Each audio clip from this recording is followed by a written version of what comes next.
Hey guys, Andy here, and welcome to a Let's Play of Animal Lover. I don't have a fucking clue what it's about. I discovered it in my Steam library. I think I got it from a fucking bundle on Indie Gala, so why the fuck not? Let's fucking play it, you know? Start a new game. Hello, my name is actually Andy. I'm gonna go with that because it's really fucking easy. I love animals. Not obsessively though. I love a lot of things. I just happen to really love the company of animals. Even when they're mean or skittish, I find them relaxing. So, well, veterinarian seemed like a logical choice. I'm decently smart. I like the company of animals. We've established you like animals. Vet. Easy. I was told life decisions were going to be hard, and I'm sure they are. But the biggest decision of my life so far has been a relatively simple one. So I'm not too worried.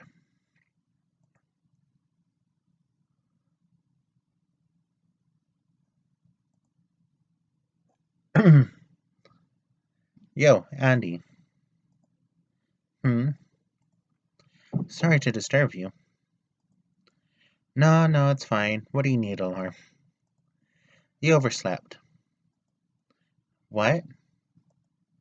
You overslept. You hit snooze 3 times and you overslept. No, I didn't. I appreciate it, Alarm, but I'd know if I overslept. If you insist. And I do. Wait, what?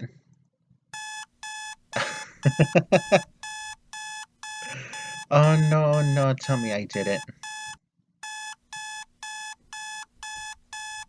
Crap.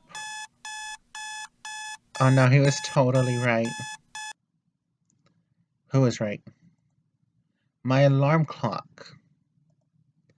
My subconscious was trying to wake me up and I wouldn't listen, so my alarm clock gained the ability to speak in my head. It was politely telling me that I overslept, but I wouldn't listen. Turns out my alarm clock was totally right. Oh, okay then. Did you want anything to eat before you go? What are you making? Just some toast. Uh, I'm already fucking late. Yeah, toast would be great. Alright then. I attend school full time. That's not what I'm late for though. I got a summer internship at a local veterinary clinic. I'm only a few weeks from finishing it up. I go back to school in September. I was accepted to a 4-year college. Dr. McMillan wants me at the office early this morning. Getting there early is going to be difficult because of how very late I am. Bye, Mom. Out of here. Alright, sweetheart. Your father and I will be working late this week, so if you decide to stay out after work, let us know so we don't worry. Will do. The sun's bright today, but the oppressive kind of hot, not the lovely kind. But few clouds there appear sparse and withering. I'm uselessly praying for rain as I trudge my way down the street toward Dr. M's office. Hello, Dr. McMillan. You here? The vet has the scent of chemical cleaning. The empty rooms are serene underneath the bright fluorescent lights. I don't see Dr. McMillan anywhere. The doors and windows are locked as I look around them. All except for the back door that I came in and one window. Which means either Dr. McMillan is late or she's early and she's doing some spooky waiting thing. Like she knows I did something wrong, like leave a window open. She's in her office chair right now, waiting to reprimand me. Dr. McMillan? Are you doing a spooky waiting thing? The front door opens and Dr. McMillan walks through it, carrying a large travel bag with her. Morning, Andy. Sorry I'm late. Got caught up in traffic. Were you waiting long for me? Awesome. Just a couple of minutes. I decided to get here a little early so I could open a window to cool this place down.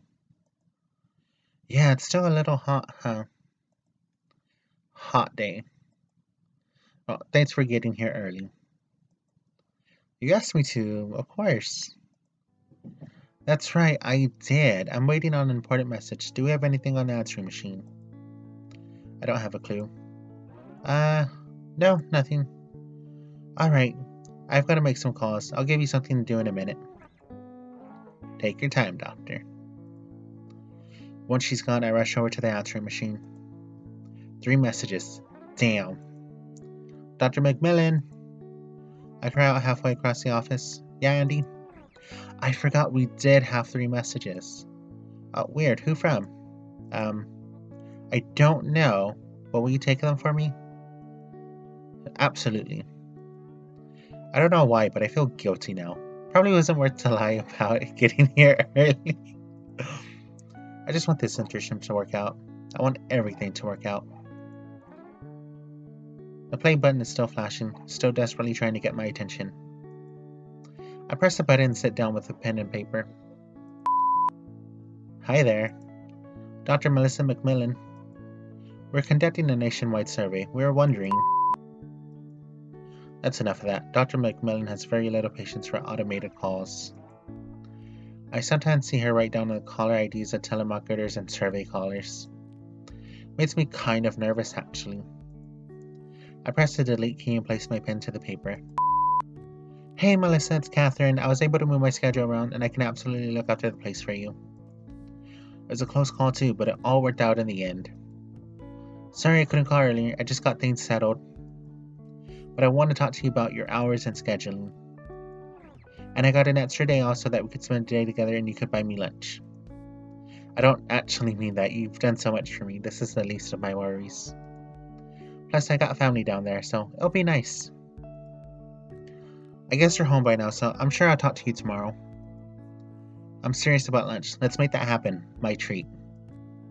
Unless you want to go Dutch. But you're not treating me. Keep going. This is important. Skip it. You get the damn idea. Huh? She is excitable. I write down that Catherine can look after the place. Let's message now. Sorry, Catherine again. Soldier on, you are a good answer. I wasn't totally sure if you had my number. I'm pretty sure you've called me before, but I thought, just in case. Plus, I wouldn't be offended if you didn't have it. I forget things all the time, and what with smartphones being all the rage, who remembers numbers anymore? So yeah, I just wanted to make totally sure. My number is 870 42 49. I should write this down. I don't trust myself. Let's see. Hold on, I got like 5 million notepads right here full of useless information right now. So it's 870 42 49. Again, that's 870 42 49. Okay, bye Melissa. See you soon. Still going, but there's no sound. Silence, occasionally speckled with the sound of cloth brushing against the microphone, come from the machine. Then a voice. Yeah, sure, let me check. I think, yeah, maybe. Wait. Oops. No, I've had a call going this whole... Huh. I get up to go to visit the doctor in her office. Doctor? Hey, Andy, who are the calls from? First one was a nationwide survey. Oh, did they give a callback number? Oh, Lord, no. Oh, no. No, they didn't. Andy, I'm kidding. Is the message expunged from the machine? Yes. Good, the whole world is a slightly better place now. Weird sense of humor. The other two, both from Catherine. Oh, what did they say? God, who even knows? I said she'd be happy to look after the place. Did she say anything else? A lot, actually. Anything that sounded vital? I don't know how to answer that. Dawn saying hi and anything regarding girl time or splurging doesn't count. Then no, not really. Alright then, wonderful. What does she mean by look after the place? I'm going to be gone most of next week, so my old friend Catherine Doherty is going to be setting up her practice here for a couple of days. Oh, okay then. Yeah, you'll get the time off. She has her own interns, and you'll still get credited for the time. Thank you, Dr. McMillan. That's very kind of you. No problem. She's being too nice right now. The lump on my stomach is growing. It weighs on me like a fast food burger that just got comfortable. Might as well go for it. Dr. McMillan? Huh? I lied to you. I only got here a minute before you, and I left a window open last night. Hmm? Andy, you can't do that. What, lying or? The sentence already sounds horrible before I'm even done saying it. Leaving the window open overnight? Well, both, clearly. Yeah, I know. But you can't leave that window open. We have a lot of expensive supplies in here. Any of it gets stolen and it sets me back a pretty penny personally. Like, out of my own wallet. Vacation fund. Dental co-pays. Do you understand? Yes, ma'am. Good. Anyway, thanks for telling me. That was very considerate of you, seeing as you would have gotten away with it. This won't be affecting your letter of recommendation. Thank you. No problem. Plus, I didn't get caught up in traffic. I overslept. I don't know why I said I got caught up in traffic. There was no traffic. No problem. It's fucking great. I feel a lot better. I've never been good at lying to people. I've always been good at lying to people. The moment I try, I get a cold sensation in my stomach. It doesn't go away until I tell the truth. It's probably a pathological thing. But as far as I know, it couldn't hurt me too bad. I am, however, the only person I know who has this. Other people are perfectly fine at lying. As far as I know, anyway. Time passes slowly in Dr. McMillan's office. There's always something to do, and there's always something to interrupt what you're doing, but never too urgently. A family's supposed to be coming in soon with the hamster. They think he's sick, and they say that he's been unnaturally warm lately. I still don't know all of the things that I could possibly imply. Perhaps it's the girl hamster in heat, or has a tiny, adorable little fever. I like hamsters. When I was a kid, or at least a younger kid than I am now, I guess, I had a hamster named Barbasol. So named because I thought distinguished gentlemen's names were funny and it sounded like one. I didn't realize at the time that I got in the name from my dad's shaving cream. Regardless, I would call him Mr. Barbasol. Oh my god, my dad has that shaving cream. He would wiggle his little nose and I would kiss it. The way he looked afterward always killed me. In retrospect, he looked as any hamster in any situation would, startled with the big, bulging black eyes. I miss Mr. Barbasol. He is one of the few animals owned by children younger than 10 that was able to die of old age. He was lucky, I guess. My friend's rat had its net snapped by the reckless closing of its metal cage. Jesus Christ. That point in my memory is usually when I stop trying to reminisce and attempt to start finding a more productive use of my time. There's always folders to be sorted away, so I pick myself up out of my mind and start fiddling with the schedule to find out which folders to file away and which ones to leave. As I'm opening the P through the S cabinet to put away the Schweshki's file, I hear jingling behind me. In walks an older woman wearing a large pair of sunglasses and a small child in a pink shirt. They're carrying a cage with a blanket over it where I can only assume the hamster is resting. They begin to approach the reception desk as I have to resign myself to put away files later. Hi. Hi there, here to see Dr. McMillan? Yeah. I'll let the doctor know you're in. How's the little guy doing? I don't know, Mindy. Why don't you tell her? He looks better. A lot better. But she and her father insisted that we bring HAMCHOP in anyway. My jerk sensor is already ringing off the chart.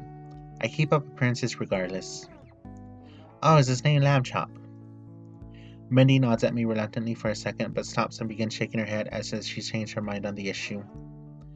It's actually HAMCHOP. Well, it's a good thing you brought him in anyway. We'll make sure he's doing A-okay. Why don't you guys have a seat for a minute and we'll get right to you. Hey, how long does this kind of thing usually take? I can't be sure. It depends on what the doctor thinks is wrong. Whatever, say that hypothetically the thing is fine, not sick or broken at all. It'll be, what, 15 minutes? I really don't know. I'd say minimum about a half an hour. Fine. The mother goes to sit down as I'm standing behind the desk wondering what I said wrong. She's wearing high heels, but she's still pressing down on her heels hard to let me know that I didn't give her a satisfactory answer. Excuse me. Oh, look at that adorable HAMCHOP.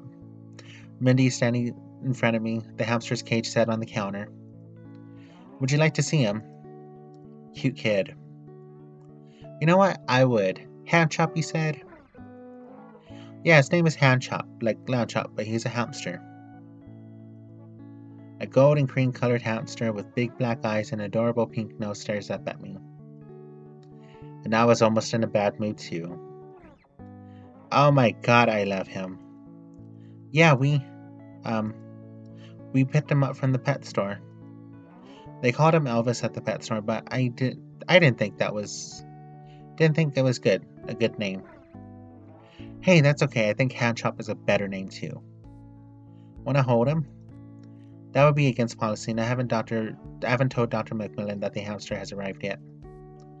I'm also not in the mood to take some time to see a hamster at the behest of some bitch who thinks I'm her servant. Can I hold his cage?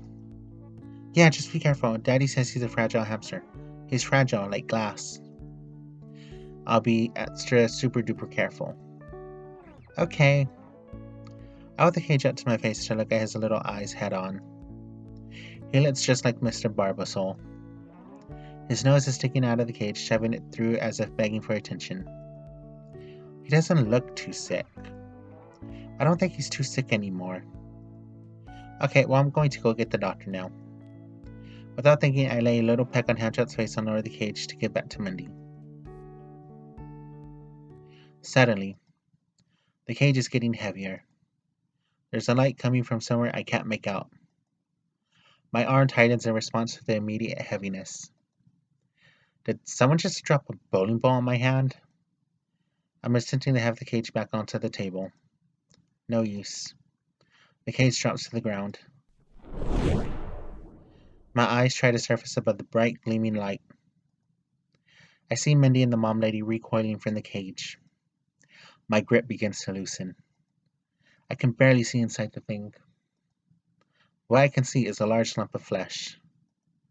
It's either taken the hamster or that's the new HAMCHOP. I'm startled and frightened and shockingly quiet. No din or explosion.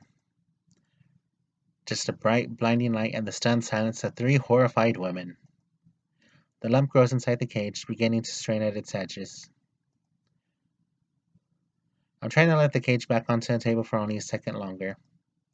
After that, I guess I realize that it's a lost cause. I recoil from the cage and pull back from whatever is inside of it. It's growing arms. It's growing legs. It's growing inside of the cage. A small piece of metal wire has broken. The skin of the thing inside the cage is bleeding against the top metal. Finally, in one instant, the cage is broken. The lump of flesh lifts itself upward, standing taller than the world around it. As a human form, light still gleams off of its hair and its fingernails. Finally, the light calms and what's left is...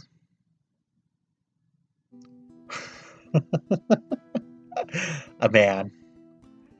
A beautiful man standing buck naked in the middle of the veterinary clinic. He has luminescent orange hair. His gaze has turned toward me. His eyes are a striking blue and his shoulders are pulled upright and tall.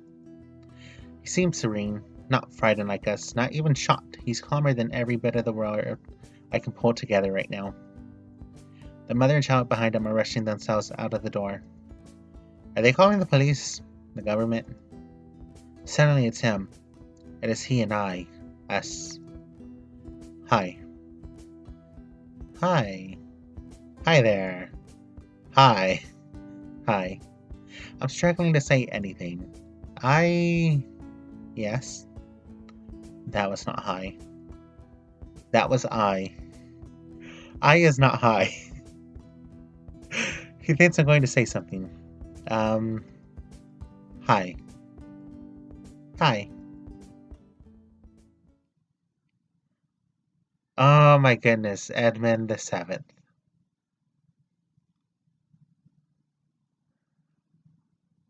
That was interesting. I'm going to leave this episode here. I love this game already. I want to protect it with my life now.